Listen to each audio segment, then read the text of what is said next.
You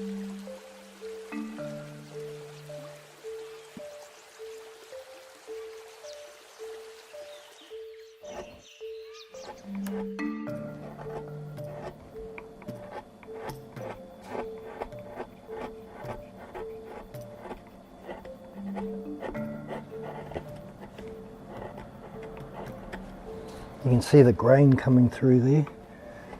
Beautiful wood.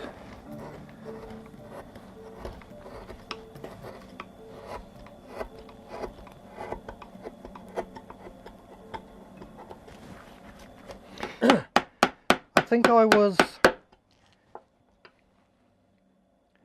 22 years old and I was out of work, and somebody suggested I went down to the marae. And I went down to the marae, and the first person I came across was the chief of that time, of the marae, and I said to him, "Do you have any work going?" And he goes to me, "Can you speak Māori?" And I said, "Oh, a little bit." He goes, "Well, it's about time you learnt, didn't you?" So I originally started on the marae on a Māori language course, and every smoko break or lunch break I had, I would go over to the carving shed. And I would just hang around there all the time, every spare time I had, because I was just fascinated by it. One day, the chief came up to me and he said, "Look, somebody's left the carving course. Would you like to transfer from the language course to the carving course? You can still do the language." I said, "Yeah." I did that, and I've never looked back.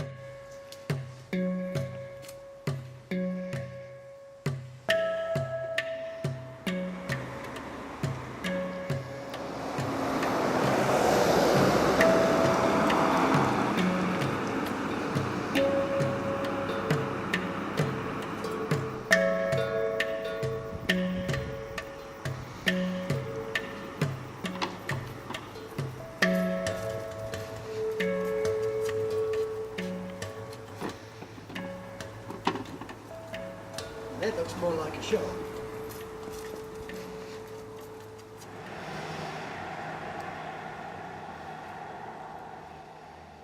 Well, I've put it on a whiteboard so it's a bit easier to follow, because all the paperwork is really confusing. But basically this is me, and I've gone back to my father and my mother, and then I've gone back to his father and my grandmother. Now, Amelia Winter, she was from Golden Bay in Tākaka, and her family were one of the first European families to settle in Golden Bay. Well, this is 30 years of research. These are notes from my father that he spent time trying to find our family tree. And I've taken his notes and deciphered all through it and putting it together to find our whakapapa, so I can pass it on to the grandchildren. And it's really, really hard to be able to trace all this down because of the way things have gone in New Zealand for Māori families, for like myself, quarter castes that don't really fit in. My mother was European, my grandmother was European. The Māori side of my family, I think, comes from my grandfather's side, but I'm not too sure because it leads back to Dickie Barrett, who was a European whaler who settled in New Zealand. But then he married a Māori lady, so I mean our history could come from her side of the family. I haven't been able to trace it down properly yet. I've managed to find my great-grandfather and my great-great-grandfather in amongst all this paperwork that I already had. So now I'm looking to connect them to my ancestor Dickie Barrett. And once I find that missing link, then I can pass all this on to the family, and then I can go and join my ancestors, because I feel like that's why I'm still here.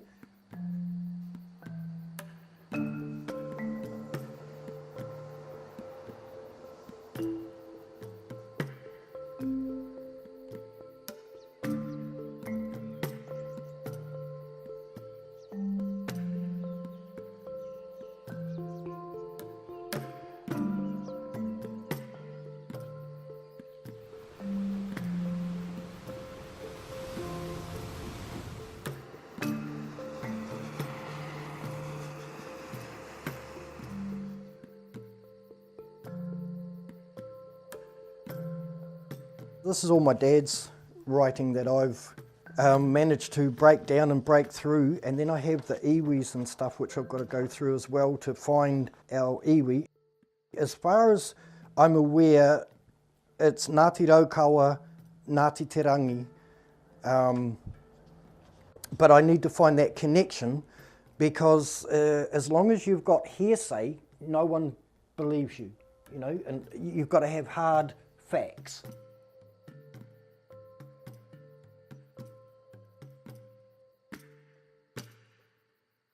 Yeah, he was full-blooded Māori, my grandfather, and that's his mother there, my great-grandmother, and that's her sister.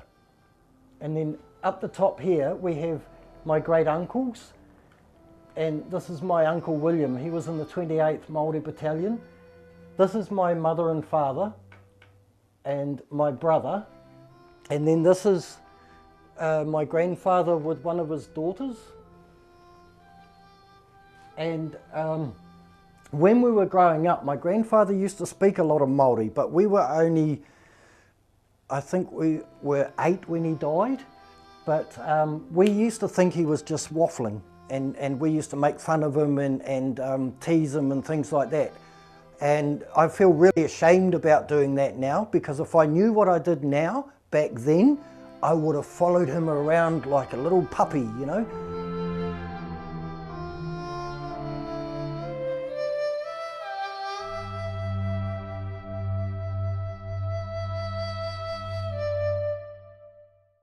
Pākehā is well, when the European first came to New Zealand and they got off their boats, it's the first time Māori ever seen a pale skinned person, and Pākehā means translucent or pale. When they first seen Europeans, they thought, ooh, kehua, which is Māori for ghosts, you know. But then they thought, well, we need a name for these people, so they called them Pākehā. But in today's society, the politically correct word is tauiwi, which means the second Indigenous people of New Zealand. And that's a more user-friendly word. I like to use tauiwi rather than Pākehā, but a lot more people associate Pākehā with European than they do tauiwi.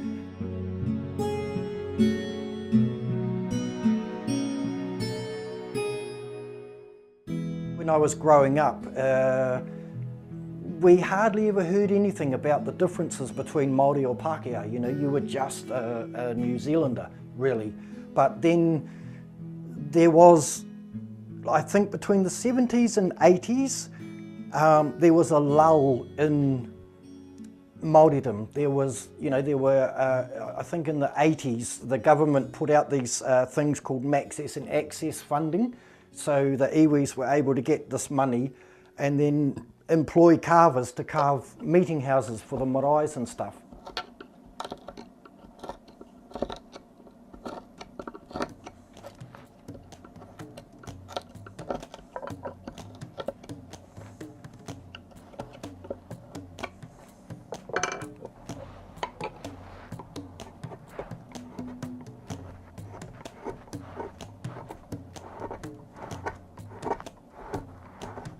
A lot of people don't even know the fact that there was a war in New Zealand between the Māori and the Pākehā, and it went on for 30 odd years.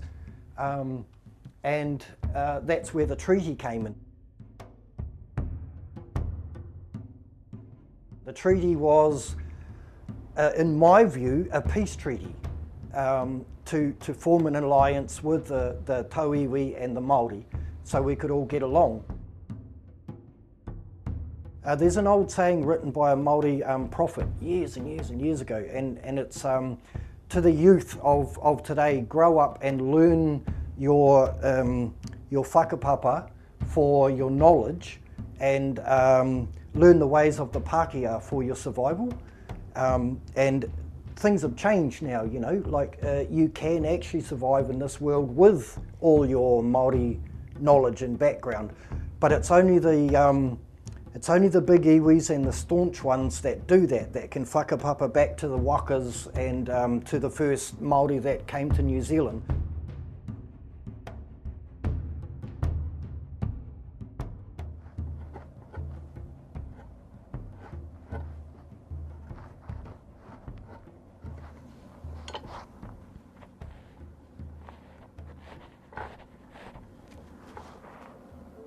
I mean, the names are good to be able to say, oh, great-grandfather, great-great-grandfather, etc., etc.